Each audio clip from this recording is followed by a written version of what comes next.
সাংস্কৃতিক তথা শৈক্ষিক নগৰী ৬০০ বছৰীয়া আহোম ৰাজত্বকালৰ শেষ ৰাজধানী যোৰহাট চহৰ গাতে লাগি থকা নৱালী হৈ চৰ্দাৰআলি টিমটিমিয়াৰ এটি প্ৰাকৃতিক মনোৰম চালে চকুৰোৱা চাহ বাগিচা আৰু শাৰী শাৰী সাঁচি গছৰ মাজত সুন্দৰকৈ নানা তৰহৰ ফল ফুলৰ বাগিচাৰ মাজত নতুনকৈ সংযোজন হ'ল জলপৰী নামাকৰণে এখনি আভিজাত্য ৰিজৰ্টখনিত আপোনালোকে জুতি ল'ব পাৰিব নানা লোভনীয় খাদ্য সম্ভাৰৰ লগতে নিৰিবিলি শান্তিময় পৰিৱেশত বিয়া জন্মদিন বা অন্য যিকোনো অনুষ্ঠানৰ সুবিধা লাভ কৰিব পাৰিব এই জলপৰী ৰিজৰ্টত। অতি কম মাননিতে ৰিজৰ্টখনিত থকা লেকত আপোনালোকে কৰিব পাৰিব বটিং। গতিকে আজিয়েই আহক সপৰিয়ালে জলপৰী ৰিজৰ্টলৈ আৰু লগে ভাগে হাঁহি ধেমালিৰে এসাঁজ খাওক জলপৰী ৰিজৰ্টত। ৰাইজক উৎকৃষ্ট মানৰ সেৱা আগবঢ়াই হৈছে আমাৰ একমাত্ৰ লক্ষ্য। আমাৰ ঠিকনাটো হৈছে নৱালী টিমটিমিয়া যোৰহাট। আমাৰ যোগাযোগৰ নম্বৰটো হৈছে 7896524655 অথবা 6001394297। অসম সাহিত্য সভাৰ ২৫-২৭ বৰ্ষৰ নপুৰণি বৈঠক আৰু প্ৰথম কাৰ্যনিৰ্বাহৰ অন্তত ডক্টৰ বসন্ত গোস্বামীয়ে আহ্বান কৰে এখনি সংবাদমেল। News direct report. অসম সাহিত্য সভাৰ ২০২৫-২৭ বৰ্ষৰ নপুৰণি বৈঠক আৰু প্ৰথম কাৰ্যনিৰ্বাহৰ অন্তত ডক্টৰ বসন্ত গোস্বামীয়ে সম্বোধন কৰে এখনি সংবাদমেল। উল্লেখযোগ্য যে অসমীয়া মাধ্যমৰ বিদ্যালয়ত প্ৰশিক্ষণপ্ৰাপ্ত ইংৰাজী বিষয় শিক্ষক নিযুক্তি দিব লাগে, লগতে ইংৰাজী সালসলকৈ ক'ব পৰা পাঠ্যক্ৰম প্ৰস্তুত কৰিব লাগে।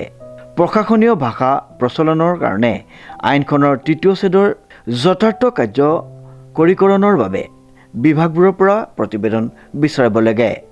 ৩তৰপীয়া ৰাজ্য ভাষা প্ৰয়োগ কোষ গঠন কৰিব লাগে। কেন্দ্ৰ, জিলা, সমজিলা পৰ্যায়ত গঠিত কোষসমূহত প্ৰশাসনীয় ভাষা প্ৰয়োগ নিশ্চিত কৰিব লাগে। অসমত অসমীয়া যুৱক যুৱতীৰ চাকৰি নিশ্চিত কৰিব লাগে।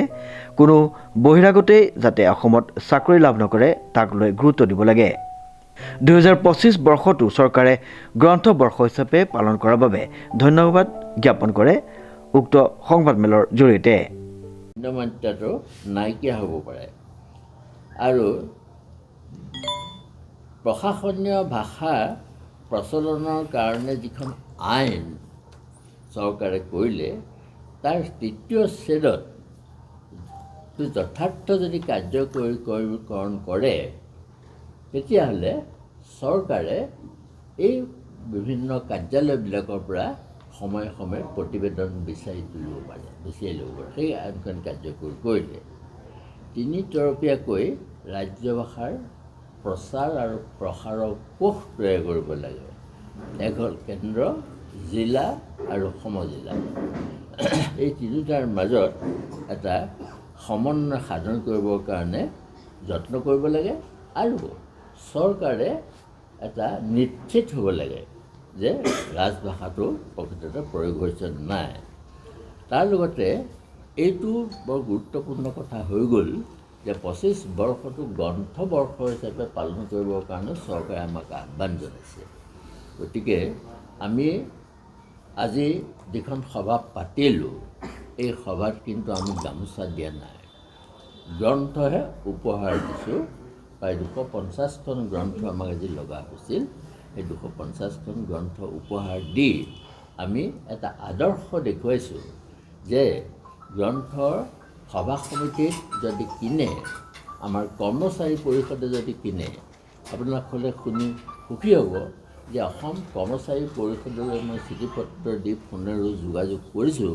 তেওঁলোকৰ প্ৰায় ৫ লাখ সদস্য আছে। ৫ লাখ সদস্যই যদি দিনে এখনকৈ কিতাপ কিনে, মাহেকত এদিন যদি এটা কিতাপ কিনে ৫ লাখ কিতাপ বিক্ৰী হয় আৰু বছৰেকত ৬০ লাখ কিতাপ বিক্ৰী হয়। ঠিক তেনেকৈ তদনুৰূপভাৱে আমি অসম কলেজ শিক্ষক সংস্থা, হাইস্কুল শিক্ষক সংস্থা, প্ৰাথমিক বিদ্যালয়ৰ শিক্ষক সংস্থা, হায়াৰ ছেকেণ্ডেৰী শিক্ষক সংস্থা সকলোৰে টেলিফোন নম্বৰ সংযোগ কৰি আমি যোগাযোগ কৰিছোঁ। আমাৰ প্ৰধান সম্পাদকে এইখিনি কাম কৰি আছে। মই ভাবোঁ যে এই ব্যৱস্থাটোৰ যোগেদি আমি গ্ৰন্থ বৰ্ষৰ যিটো ইতিবাচক ৰূপ এইটো আমি ভোগ কৰিব পাৰিম।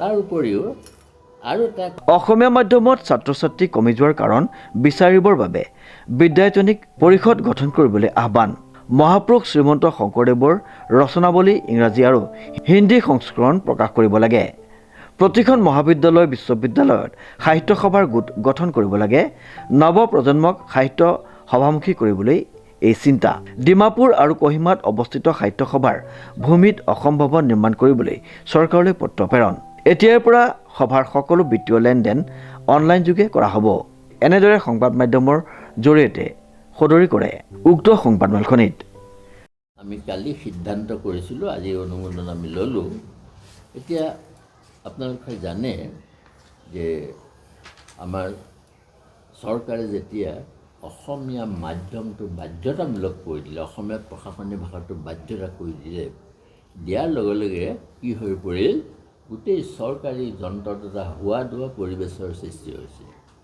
অসমীয়া নাজানে গতিকে সেই অসমীয়া শিকোৱাৰ দায়িত্বটো আমি অসম সাহিত্য সভাই লওঁ অসমীয়া অক্ষৰবিন্যাস আহিপাঠ সংশোধনী অংগসজ্জা আদি পাঠ্যক্ৰম আমাৰ কেন্দ্ৰীয় কাৰ্যালয়ৰ যুগুত কৰা হ'ব ইয়াৰ পৰা এইখিনি প্ৰচলিত হ'ব সকলো বিষয়ক্ৰমতে অসম সাহিত্য সভাত খুব কম পইচা কম খৰচত এইখিনি অধিগত কৰিব পাৰিব সেইটো আমি ব্যৱস্থা কৰিম আৰু এটা কথা হৈছে কি আমাৰ যিটো ডিমাপুৰ আৰু